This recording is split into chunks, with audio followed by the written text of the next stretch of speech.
음, 이 땅의 대부분의 사람들은 융통성이 있는 사람이 있고, 이 세상 많은 사람들 가운데 융통성이 있는 사람이 있고 융통성이 없는 사람이 있습니다. 저는 융통성이 없는 사람 중에 한 사람입니다. 그런데 융통성이 있는 것이 너무 멋있어요. 좋아요. 근데 제가 가지고 있는 체질은 융통성이 없는 체질을 가지고 있습니다. 그래서 걸림돌이 너무 많아요. 그리고 상대방과의 관계도 뭔가 모르게 뒤틀려져 있는 것들이 많이 있음을 확인합니다. 융통성이 없어서 그래요. 융통성은 모든 걸 수용한다는 말이 아니에요. 관계를 회복할 수 있는 그 무언가의 힘이 있는 겁니다. 잘못된 것은 아닙니다. 그러나 모든 관계를 회복할 수 있는 그 무언가 힘이 있는 겁니다. 우리가 말 듣잖아요. 맑은 물에는 물고기가 없다고. 그게 융통성이 없는 겁니다. 근데 맑은 물이 좋잖아요. 흐린 물이 좋은 건 아니에요. 그런데요, 맑은 물에는 물고기가 없어요. 왜냐하면 물고기가 살 수 있는 조건이 아니기 때문에 그렇습니다. 물고기는 맑은 물을 좋아하는 게 아니에요. 물 속에 자기들이 먹고 살 수 있는 영양분이 충분히 있는 걸 말하는 겁니다. 그러려면 우리가 조금은 물이 흐립니다. 그 물이 조금 더러운 것처럼 보이지만 그 속에는 많은 물고기들이 있어요. 이 말은 뭘 의미하느냐면 우리가 그리스도 안에서 세계를 복음화하려면 그 많은 사람들을 수용할 수 있는 그릇이 되어져야 된다는 겁니다. 수용할 수 있는 그릇이 되어야 돼요. 그렇지 않으면 아무리 맑고 청렴을 해도 복음을 들을 수 있는 사람을 만날 수가 없다면 그건 의미가 없는 거예요. 복음을 들을 수 있는 사람을 만날 수 있다는 것이 굉장히 중요한 거죠. 그래 그 사람을 살리든지 죽이든지 할 건 아닙니까? 만나야. 근데 그런 것들이 우리에게는 아직 준비가 안 돼 있는 것 같습니다. 다른 말로 말하면 융통성이 없는 거예요. 바리새인들이 딱 그랬습니다. 613개의 법을 다 만들어 놓고 그것을 가지고 모든 사람을 잣대로 잰 거예요. 613개 율법을 가지고 모든 사람을 잣대로 잰 거예요. 그러니까 다 걸리는 거예요. 모든 사람이 다 걸리는 겁니다. 그러면 잣대로 재는 그 사람 앞에 내가 가기를 원하겠어요? 안 가기를 원하겠어요? 안 만나는 거예요. 왜냐? 만나면 또 이 잣대질을 할 건데 만나면 분명히 잣대질을 할 건데 안 만나는 거지. 나를 축복하는 것도 아니에요. 나를 칭찬하는 것도 아니에요. 나를 잣대질을 하는 거예요. 안 만나지. 만나고 싶어도 도망가는 거지. 그게 바리새인들이 가지고 있었던 겁니다. 그럼 누가 누구를 만나면 좋겠어요? 자, 예수님이 공생애를 하셨을 때 사람들이 모여들었나요? 안 모여들었나요? 모여들었습니다. 구름대처럼 모여들었다고 했어요. 모여들었다고 했어요. 왜 그랬을까요? 수용해 줬어요. 모든 사람의 소리를 다 들었습니다. 수용해 줬어요. 그럼 예수님께서 아무렇게나 했나요? 그렇지 않아요. 수용하면서 그들의 마음을 어루만져 주면서 치유하고 회복시켜 주셨어요. 기분 나쁘지 않아요. 다 수용해 줬으니까. 그러면 예수님이 바닷가로 가면 바닷가로 다 몰려들었고 산으로 가면 산으로 다 몰려들었습니다. 왜 그랬을까요? 내 마음을 알아주는 사람이 생긴 거예요. 내가 무슨 말을 해도 다 들어줄 수 있는 사람이 생긴 거예요. 근데 더욱더 중요한 것은 내게 힘을 주는 말씀을 해 주세요. 힘을 주는 말씀을 해 주시는 거예요. 예수님이 3년 동안 하시면서 하신 것이 뭐냐면 지적질을 한 번도 하지 않았어요. 힘 있는 말을 해 주시고 그 힘을 통해서 치유가 일어나고 회복되어지는 일을 하신 겁니다. 그러니까요. 몰려들 수밖에 없었던 겁니다.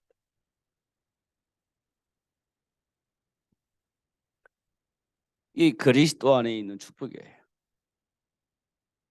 정말 그리스도 안에 있는 축복입니다. 그리스도 안에 있으면 다 되는 거지 않습니까? 되어지게 되어 있는 거잖아요. 되어지는 말을 할 수 있잖아요, 우리가요. 할 수 있으니까. 예수 안에서. 이런 이야기들을 좀 우리가 많이 해야 되겠다. 이런 생각을 했습니다. 이 세상에는요. 저주 받을 짓이 있고 복을 받을 짓이 있어요. 그렇지 않습니까? 그럼 저주 받을 짓이 뭔지 아세요? 잘 모를 거래요. 그래서 저주를 받아요. 저주 받을 짓이 뭔지 모르고 하다가 저주를 받는 겁니다. 복을 받을 짓을 아세요? 복을 받을 짓을 몰라요. 그래서 복을 못 받는 겁니다. 그래서 복을 못 받는 거예요. 이게 모르는 거예요. 저주 받을 짓도 모르고 복을 받을 짓도 몰라. 결국은 저주도 받고 복도 못 받고 이렇게 살고 있는 겁니다. 그럼 우리에게 가장 중요한 건 뭐겠어요? 아는 것이 중요하지. 아는 것. 저주 받을 짓이 무엇인지 아는 것. 복을 받을 짓이 무엇인지 아는 것. 이게 중요한 겁니다. 그럼 저주 받을 짓은 안 하면 되고 복을 받을 짓을 하면 되는 거거든요. 그럼 복은 오고 저주는 떠나가고 이렇게 되어지는 겁니다. 이 세상 그 어떤 사람 불러놓고 저주 받는 게 좋아요? 물어보면 나 저주 받는 거 좋아해? 그런 사람 한 사람도 없을 겁니다. 복 받는 거 좋아해? 그럼 나 복 받으면 좋지. 이렇게 많은 사람이 다일 겁니다. 근데 몰라. 마음의 소원은 복 받고 저주 같은 재앙은 안 오기를 원하는데 몰라. 그래서 저주 받을 짓을 하고 복 받을 짓은 안 하는 거예요. 왜 그렇게 거꾸로 살을까요? 그걸 보고 우리는 하나님을 떠난 문제 이렇게 얘기를 하는 겁니다. 하나님을 떠난 문제. 그 하나님을 떠난 문제가 멀리 있는 게 아니고 성경에만 있는 게 아니고 내 안에 있는 거예요. 내 생각 속에 내 감정 속에 있는 겁니다. 그게 창세기 3장 문제. 내 안에 있는 감정이 저주받을 짓을 하면 그 창세기 3장 문제 속에 있는 거예요. 내 안에 있는 감정이 복받을 것이 있다고 한다면 그건 창세기 3장에서 해방되어진 거예요. 근데 삶 속에서 실제적으로 문제를 만났을 때 복받을 짓을 하는지 아니면 저주받을 짓을 하는지를 우리는 꼭 확인해야 됩니다. 그게 창세기 3장 문제니까요. 아담과 하와가 최고로 복받은 사람입니다. 하나님의 계획을 이루기 위해서 하나님이 하나님을 창조하셨기 때문에 최고의 복을 받은 사람입니다. 근데 현장에 나가보니까 복받을 짓을 했어요? 아니면 저주받을 짓을 했어요? 저주받을 짓을 했어요. 그게 창세기 3장 문제예요. 왜 저주받을 짓을 했을까요? 사단의 꼬임에 속은 겁니다. 사단의 꼬임에 속은 거예요. 그 저주받을 짓을 해버린 거예요. 그게 창세기 3장 문제입니다. 복의 근원의 아브라함이 하나님께로부터 부름을 받아요. 아브라함이 복의 근원으로 하나님께로 부름 받아요. 근데 삼위 현장이 기껏 만납니다. 저주 받을 짓을 했나요? 복 받을 짓을 했나요? 저주 받을 짓을 했어요. 왜? 일단 먹고 살아야 되니까 하나님 떠나서 애굽으로 내려가 버린 겁니다. 일단 아브라함의 현실을 보면 당연히 그렇게 선택을 해야만이 되는 겁니다. 왜냐하면 살아야 남아야 되니까. 근데 그게 저주 받을 짓이라고 누구도 생각을 안 해요. 당연하지. 지금 우리 마음속에도 그럴 겁니다. 하나님 주신 언약 속에서 준비된 축복보다는 지금 당장 내가 먹고 살 수 있냐 죽을 것이냐 이걸 가지고 판단하면 저주 받을 짓을 할 수밖에 없는 상황이 벌어지는 겁니다. 그게 창세기 3장 문제예요. 복의 근원으로 부름을 받았지만 그 복을 받을 짓을 못하는 겁니다. 저주 받을 짓을 할 수밖에 없는 체제를 아브라함이 가지고 있었던 거예요. 그를 하나님이 복의 근원으로 부르신 겁니다. 저와 여러분도 아브라함처럼 저주 받을 짓을 할 수 있는 체질을 다 가지고 있어요. 근데 하나님이 세상을 살릴 수 있는 제자로 그리스도 증인으로 불렀습니다. 확인시켜 주는 겁니다. 그런데 현장에 나가면 체질이 나와요. 저주 받을 짓을 할 수밖에 없는 체질들이 나오는 겁니다. 그런 우리를 어떻게 하시기 하나님께서요? 복 받을 짓을 할 수 있도록 치유하고 회복시켜 주는 겁니다. 이걸 우리가 삶 속에서 꼭 확인을 하셔야 돼요. 그냥 막연하게 생각해서는 절대 되어지지 않습니다. 확인을 꼭 하셔야 돼요. 아, 내가 지금 저주 받을 짓을 할 수밖에 없는 체질을 가지고 있는데 이것을 치유하고 회복해서 복 받을 짓을 하도록 하나님 인도하고 역사하고 계시는구나. 이것을 실제적으로 체험을 해야 돼요. 실제적으로 확인하셔야 돼요.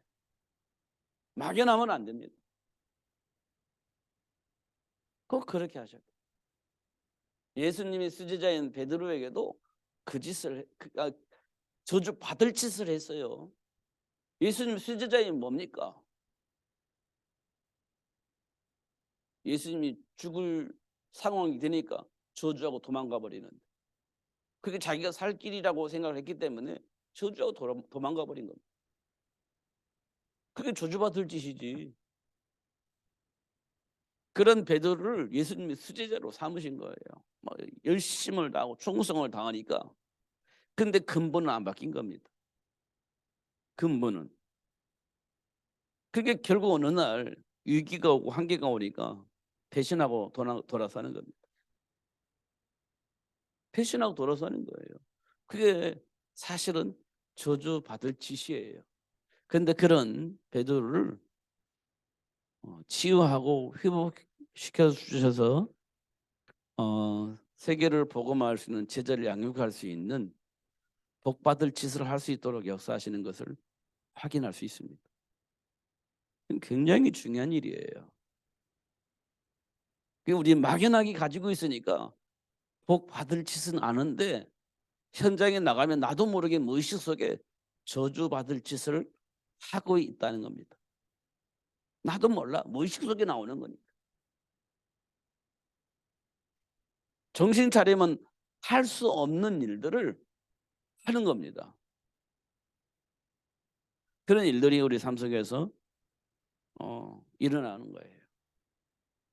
이런 것도 우리가 좀 확인을 꼭 해야 됩니다. 그잖아요.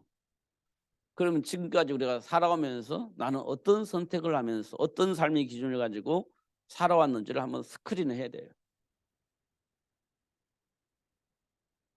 지금까지 나는 어떤 삶의 기준을 가지고 살아왔는지 이렇게 확인을 해야 됩니다. 그러면 우리가 쭉 확인하면 지금까지 살아온 역사를 쭉 나열할 수는 없지만 순간순간 선택을 해야만 하는 선택할 수밖에 없는 그런 사건들이 있을 겁니다. 몇 가지 기억나는 것이 있을 거예요. 그때 나는 어떤 결정을 했나, 어떤 기준을 가지고 어떤 선택을 했는가, 그때는 그게 전부 다인 것처럼 생각하고 그런 선택을 할 수밖에 없었지만 하나님의 말씀을 통해서 볼 때 그때 그 선택이 최선이었는가? 하나님의 말씀이 없으면 지금도 그때 그 선택은 최선이었다라고 생각을 할 수 있을 겁니다. 그럴 수밖에 없었을 것이었기 때문에 그게 최선이었고 최고의 선택이었다라고 생각을 할 수 있을 겁니다. 근데 이제는 우리가 하나님의 말씀을 통해서 볼 수 있는 눈이 열렸기 때문에 그것도 한번 재조명을 해야 돼요. 하나님의 말씀을 통해서. 그게 정말 최선이었는가? 그게 최고의 선택이었는가? 하나님 말씀 안에서 다시 조명을 해보는 거예요. 그러면 맞아, 그때 최선이었어. 아니, 지금 생각해 보니까 그런 것만 같진 않은데 라고 생각할 수 있는 생각이 전환점도 있을 수도 있습니다. 한 번쯤은 생각해 볼 필요가 있어요. 그러면 그리스도의 발판이라는 말이 맞구나, 이런 것들을 알게 되어져요. 그렇지 않으면 걸림돌이 되어집니다. 또 그 문제 만나면 또 그런 선택을 하게 될 거거든요. 해방이 아닙니다. 그것은요, 고통이에요. 그건 걸림돌이 되는 겁니다. 그러나 해방되어지면 걸림돌이 아니라 발판이 되어집니다. 그래서 그리스도 증인으로 살 수 있는 축복의 문이 열려지게 되는 겁니다. 꼭 확인을 하셔야 돼요. 결국 우리는 문제에 만나는 겁니다. 예수 만나니까 문제 안 만나는 게 아니에요. 문제 만나요. 근데 그걸 발판으로 삼을 것이냐 걸림돌이 될 것이냐 있는 것은 우리에게 굉장히 중요한 겁니다. 예수 믿는 사람은 발판이 되는 겁니다. 예수를 안 믿는 사람은 늘 걸림돌이 되는 거예요. 그래서 운명과 팔자란 말을 쓰는 겁니다. 이 세상 모든 사람이 다 그래요. 그렇다면 하나님께서 우리에게 뭘 요구를 하셨죠? 땅끝까지, 예루살렘과 온 유대와 사마리아와 땅끝까지 이르러 내 증인이 되리라. 그리스도의 증인이 되어지도록 하나님 우리를 축복하시고 그렇게 되어지도록 축복하실 것임을 약속을 하고 있는 겁니다. 그리스도의 증인으로 살도록 하시겠다는 거예요. 그리스도의 증인이 뭡니까? 사단의 일을 멸하시고 해방시켜 주시고 하나님이 준비한 축복을 마음껏 누리며 살 수 있도록 모든 것을 회복해 주신 분이 그리스도라는 겁니다. 그 일의 증인으로 하나님 우리를 부르신 거예요. 그럼 우리는 뭘 받은 거예요? 복을 받은 자입니다. 무슨 복이요? 어떤 문제도 문제가 아니고 하나님이 약속하신 복을 누릴 수 있는 그리스도 증인의 복을 받은 거예요. 그렇게 됐잖아요.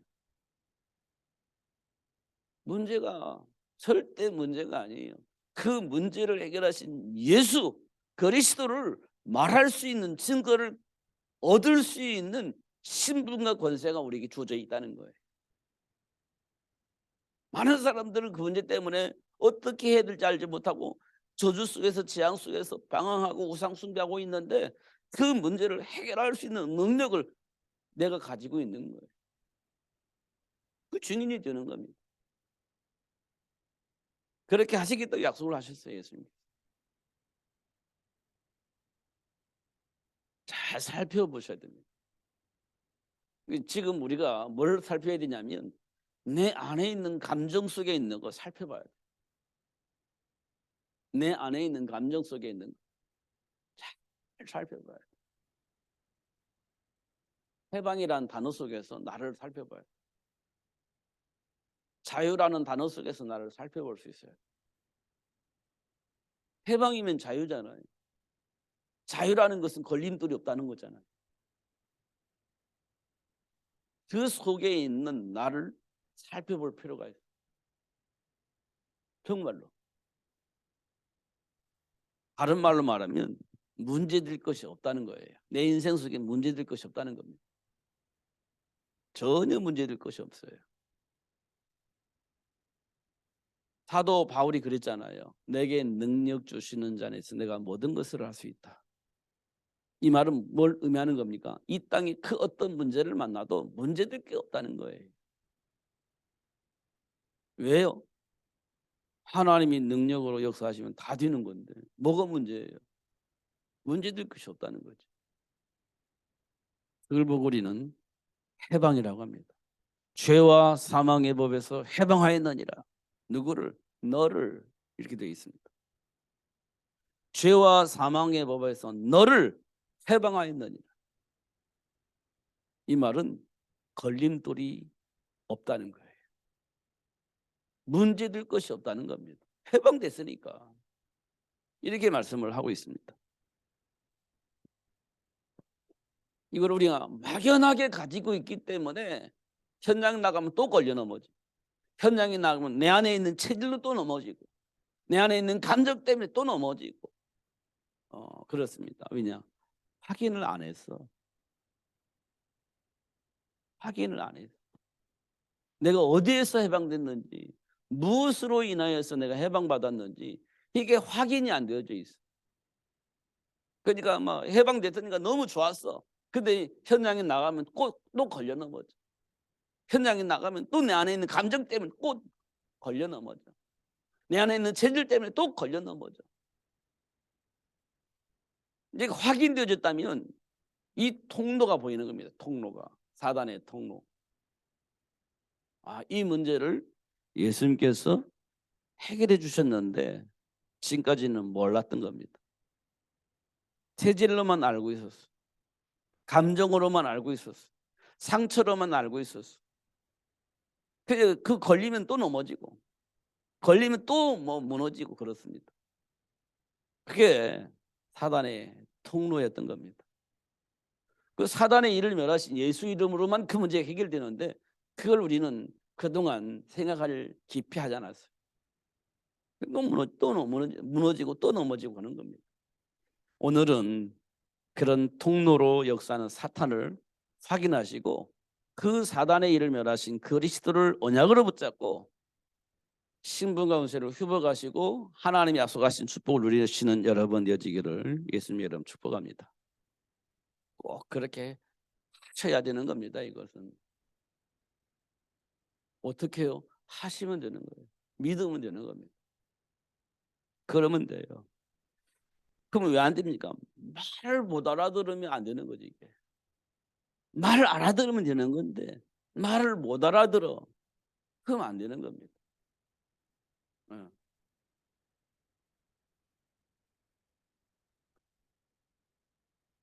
6 곱하기 9 하면 얼마죠? 모르겠네. 그렇지, 모르는 거지. 근데 아는 사람은요, 그것도 문제입니까? 라고 얘기를 해요. 6 곱하기 9는 무엇이죠? 라고 할 때, 어렵다. 그건 이제 문제를 만난 사람이. 어떡하지? 문제를 만나는 겁니다. 그게. 모르니까. 6 곱하기 9는 54. 그럼 문제가 아니에요. 그것도 문제입니까? 이렇게 되는 거예요. 아는 사람은 문제가 전혀 아니에요. 모르는 사람은요, 와, 너무 어렵다. 이 말은요, 모른다는 거예요. 왜 하필이면 6구라고 했나요? 몰라서 6구가 생각나서 한 겁니다. 그냥 2 곱하기 2 이렇게 해도 되는데, 그래서 이 세상에 그렇게 어렵게 보여지는 그 문제 알고 보니까 문제도 아니야.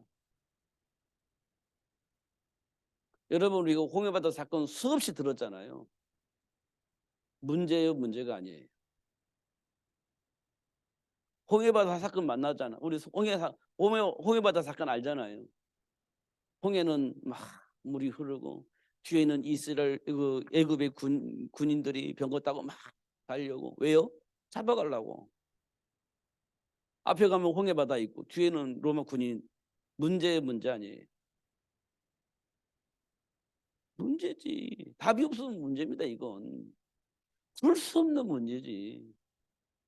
이게 풀어지는 문제가 아니잖아요. 근데요, 문제가 아니에요.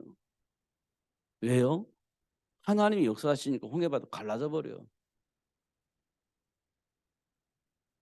홍해바다 갈라져 버립니다. 그리고 이스라엘 백성은 마른 땅처럼 가요. 건너가 버립니다. 그리고 애굽의 군인들은요, 하나님 못 가게 방어를 해. 막아줘. 못 가게 막 방해를 해요. 이스라엘 백성들에게 다가가지 못하도록 자꾸 하나님이 방해를 해.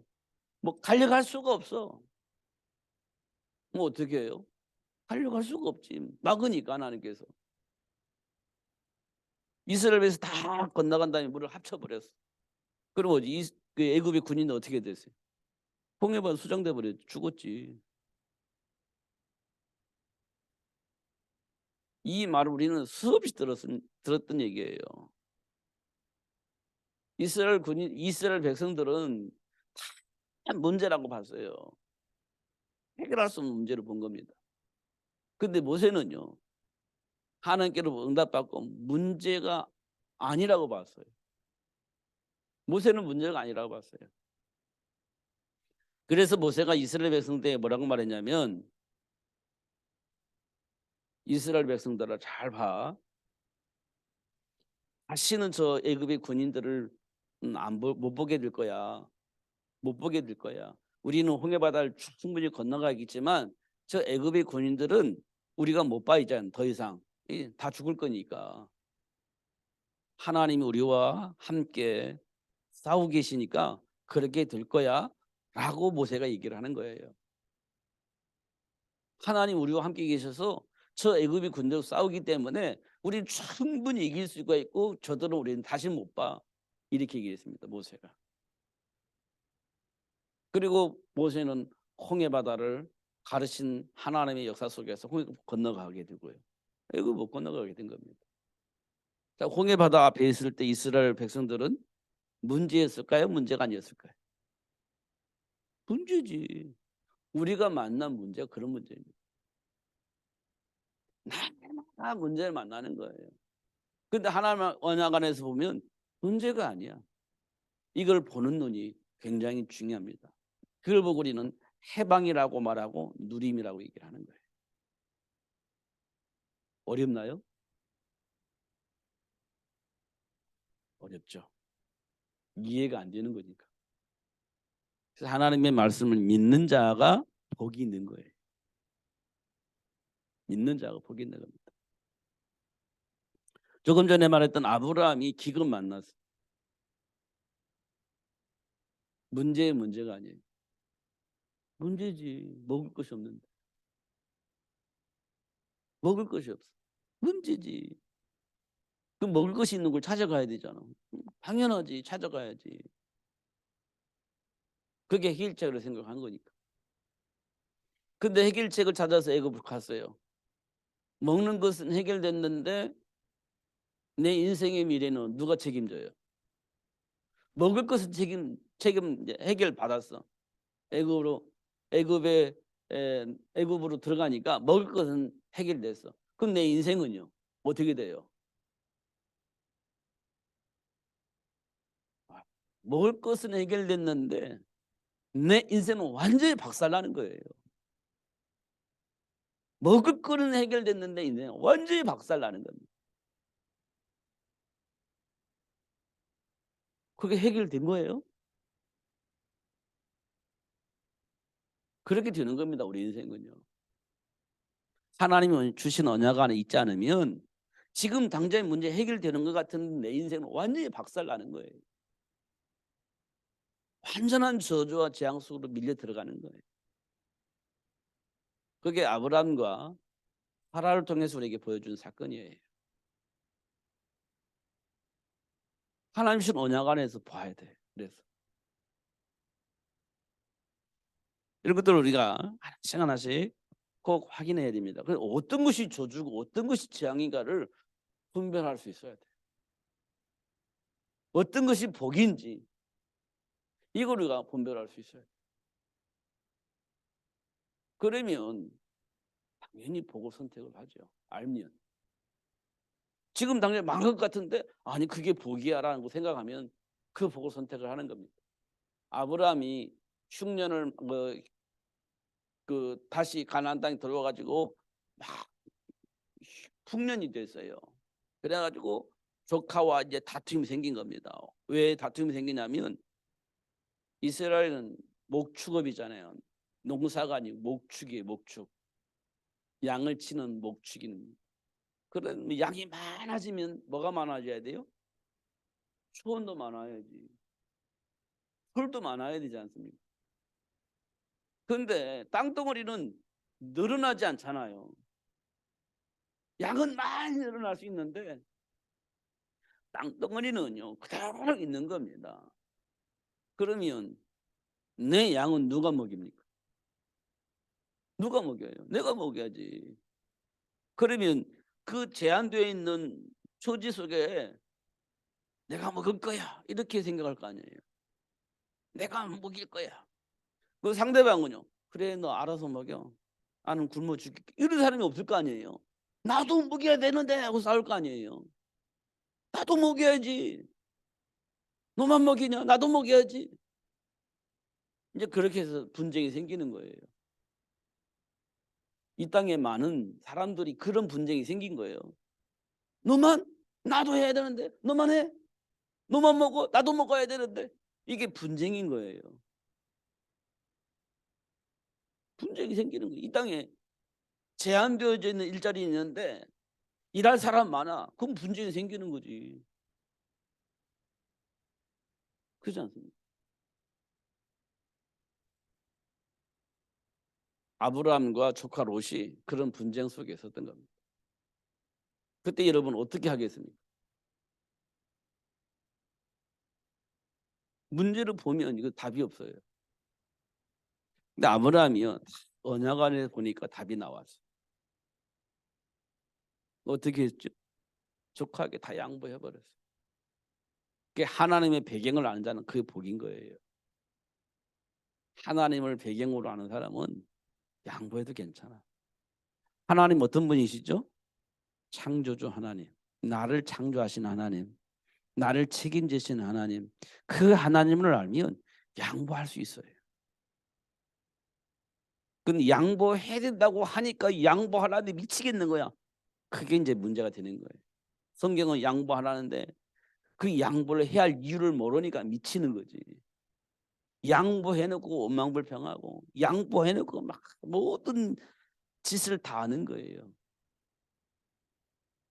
모르니까. 하나님의 배경을 모르니까. 그렇게 하는 거지.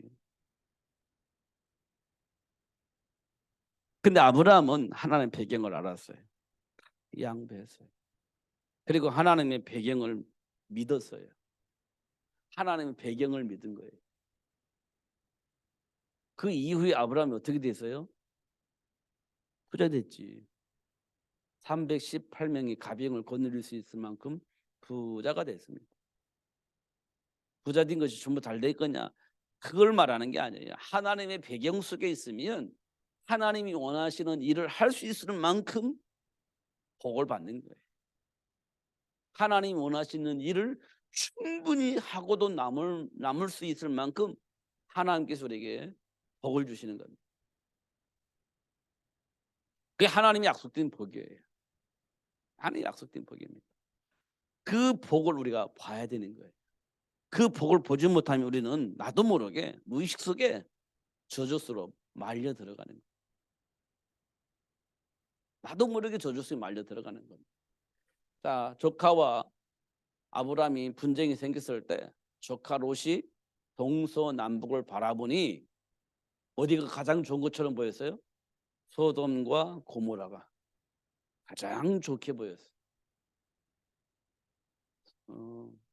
롯이 볼 때는 야 여호와 동산과 같다 이렇게 할 만큼 좋은 동산이었어요. 야 내가 이곳에 가면 뭐 평생 고통 없이 살 수 있겠구나 하고 선택을 해서 소돔과 고모라로 떠났습니다. 그때 갈 때까지만 해도 소돔과 고모라 갈 때까지만 해도 조카 롯은 야 현명한 선택이었다. 이렇게 생각했을 겁니다. 최고로 현명한 선택. 이렇게 생각했을 겁니다. 근데 가보니까 하나님을 모르는 자들이 살고 있어요. 하나님을 모르는 자들이 살고 있어요. 소돔과 고모라 살고 있는데 하나님을 모르니 지들 마음대로 사는 거지. 지들 마음대로. 하나님께서 그들을 멸망시키기로 합니다.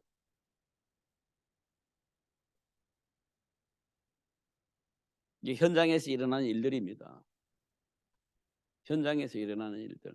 우리는 무엇을 보느냐가 중요한 겁니다. 무엇을 보느냐. 이게 굉장히 중요합니다. 우리는 예수를 믿는 사람입니다. 하나님이 무엇을 원하고 계신지를 아는 사람입니다. 그럼 우리 생각도 삶도 바뀌어져야 돼요. 근데 우리가 삶 속에서 봐야 할 것을 봐야 되는데 못 보니까 하나님은 그 사실을 보도록 역사를 하시는 겁니다. 그게 이제 우리가 만나는 문제들이에요. 하나님 준비한 축복을 봐야 되는데 볼 수가 없어. 하나의 말씀은 아는데 그 말씀이 무슨 말씀인지는 몰라. 그러니까 알게 하시려고 하나님께서 우리에게 역사를 하십니다. 그게 삶 속에 있는 문제예요. 문제의 배경도 알게 하시고 하나님이 약속하신 언약도 알게 하시고 언약 속에 준비된 축복을 누릴 수 있도록 역사하시는 하나님의 시간표, 삶 속에서 만나는 문제입니다. 그게 이제 하나님 우리를 위해서 하시는 일들입니다.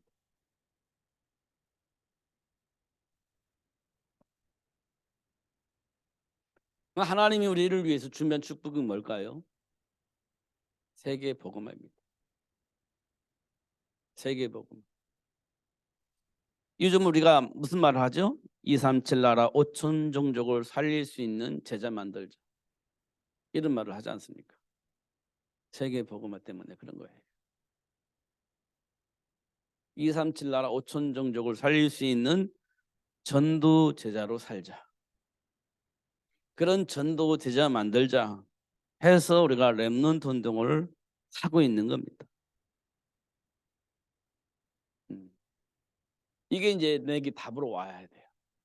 이게 답으로 와야죠. 그래야 뭐 되든 안 되든 상관없어. 하나님이 이미 정해진 방향 맞춰서 가는 거예요. 내 인생이니까 방향 맞춰서 가는 거예요. 되든 안 되든 그게 중요하지. 하나님이 정하신 방향 맞춰서 가는 거예요. 그게 세계 복음화입니다. 광야 만날 수도 있어요. 그렇지만 통과되는 겁니다. 요단강 만날 수 있어요. 그 통과되는 겁니다. 여리고성 만날 수 있어요. 통과되는 겁니다. 통과되는 거예요. 그거는 어차피 가나안 땅은 정복되어지게 돼 있고 세계복음만 되어지게 돼 있기 때문에 삶 속에서 할 수 없는 것처럼 보이는 많은 문제들은 그냥 넘어가는 거예요. 넘어갈 수밖에 없는 겁니다. 넘어가지게 되어져 있는 거예요. 하나님이 그렇게 역사하실 겁니다. 근데 우리는요, 그거 못 넘어서는 겁니다. 그래서 하나님이 또 언약하신 대로 그것을 넘어설 수 있도록 역사하시고 축복하시는 거예요. 지금까지 우리가 그 많은 많은 어떤 그런 벽들을 넘어온 거예요. 어떻게 넘어왔는지 모르겠지만 넘어왔어요. 어떻든 간에 넘어왔습니다. 건너왔어요. 어떻게든 지금까지 건너온 겁니다.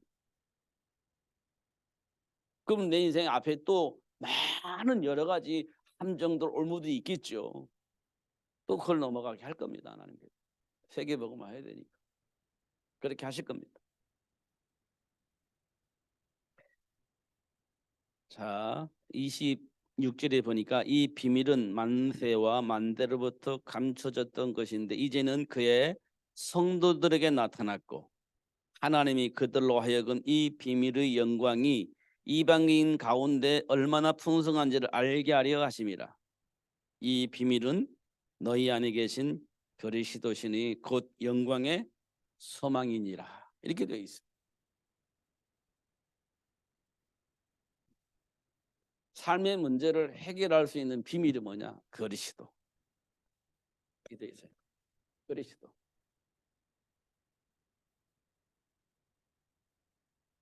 이게 비밀, 감춰지던 비밀이에요. 근데 뭐냐고요? 소망이다. 어떤 소망? 영광의 소망. 이렇게 돼 있어요. 그리스도로 아는 것이 최고의 지식. 사도 바울이 고백했던 이 축복의 메시지. 우리가 날마다 듣는 이 그리스도. 이 그리스도가 그런 그리스도가 된 겁니다. 이 그리스도를 놓치면 안 되는 거죠. 자, 그렇다면 이 그리스도가 어떻게 돼요? 땅 끝까지. 땅 끝까지. 그러면 어떻게 해요? 온 천하에 다니면서. 온 천하에 다니면서. 만민에게. 땅 끝까지 하려면 온 천하 다니면 만민에게 복음 전거해야 되는 거예요. 그럼 어떻게 돼요? 그래서 너희는 가서 모든 민족을 제자로 삼아. 가서 모든 민족을 제자로 삼아. 이렇게 되어 있습니다. 이렇게 되어 있잖아요.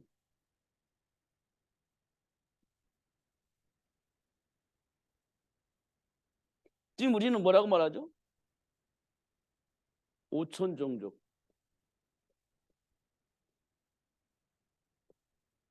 237 나라. 이게 얘기하지 않습니까?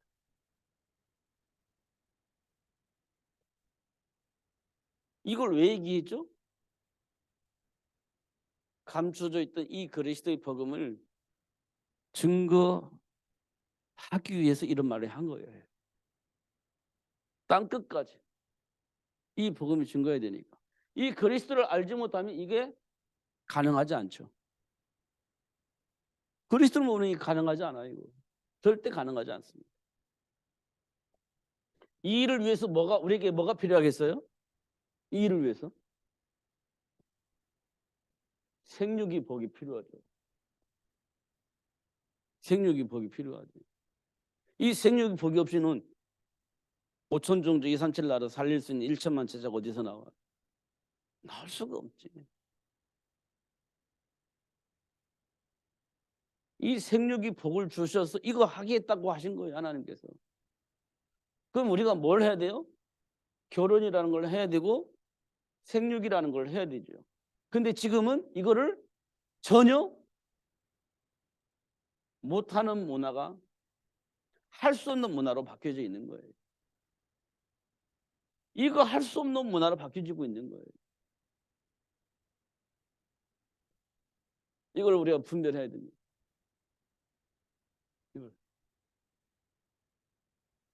이게 정말 중요한 일이거든요. 삶의 문화가 지금 이렇다고. 물어보면 뭐 어쩌고저쩌고 다 이유도 있고 핑계도 다 있겠지. 근데 이유와 핑계가 하나님 말씀 안에서 볼 때 하나님을 대적하는 일이야. 사탄의 일이지 그게. 근데 그걸 인정하고 싶진 않아. 하나님과 함께하는 삶을 누릴 수가 없는 거예요. 이게 지금 우리 마음속에 있는 충돌이에요. 충돌. 이 충돌을 어떻게 해결할 수 있냐? 없어요. 해결할 수가 없어요. 그래서 언약 가진 자가 기도하면 이 충돌의 문제를 해결할 수 있어요. 언약 가진 자. 저와 여러분이 이 충돌의 의미를 알고 기도할 때 이 충돌의 문제가 해결되어지면서 하나님 원하시는 1천만 제자를 만들어내는 일을 할 수 있는 일이 벌어지는 겁니다. 근데 이걸 하기 위해서 우리 삶 속에 뭐가 있었냐? 지금까지 많은 문제와 사건들을 통해서 하나님과 함께한 축복이 무엇인지 알 수 있도록 지금까지 그렇게 역사를 하신 거예요. 홍해바다에서 일어났던 것처럼 그런 일들이 일어난 겁니다. 우리 삶 속에서. 그래서 그리스도의 증인이 되어지게 하시는 하나님의 사를 체험케 하시는데요. 이 말씀을 우리는 언약을 잡아야 돼요. 언약을 잡으셔야 됩니다. 그러면 내 안에 있는 한계를 뛰어넘을 수 있어요. 하나님이 힘을 줍니다. 뛰어넘을 수 있도록. 넘을 수 있어요. 넘어지게 하실 겁니다. 넘어가게 하실 겁니다. 그러면 되어지는 거 아니겠어요? 그를 위해서 하나님이 저와 여러분을 부르셨기 때문에 그렇게 되어지도록 축복하실 겁니다. 어떻든 핑계대지 마시고 합리화시키지 마시고 언약 붙잡고 기도하시면서 도전하시는 여러분 되시기를 예수님 이름 축복합니다. 기도하겠습니다. 하나님 아버지 감사합니다. 오늘도 세계 복음화를 위해서 준비하신 축복을 발견케 하시고 누릴 수 있도록 역사해 주심을 감사합니다. 어렵지 않지만 숨겨져 있기 때문에 발견할 수도 없고 누릴 수가 없었던 것들을 이제 밝게 드러내 보게 하시고 알게 하시고 누릴 수 있도록 축복해 주시니 감사합니다. 준비케 하시고 도전케 하셔서 현장에 있는 저주와 재앙을 가져다 주는 사단의 모든 통로를 차단하고 하나님 나라를 회복하는 그 일에 쓰임받을 수 있는 삶이 될 수 있도록 축복해 주옵소서. 예수 그리스도 이름으로 기도하옵나이다. 아멘.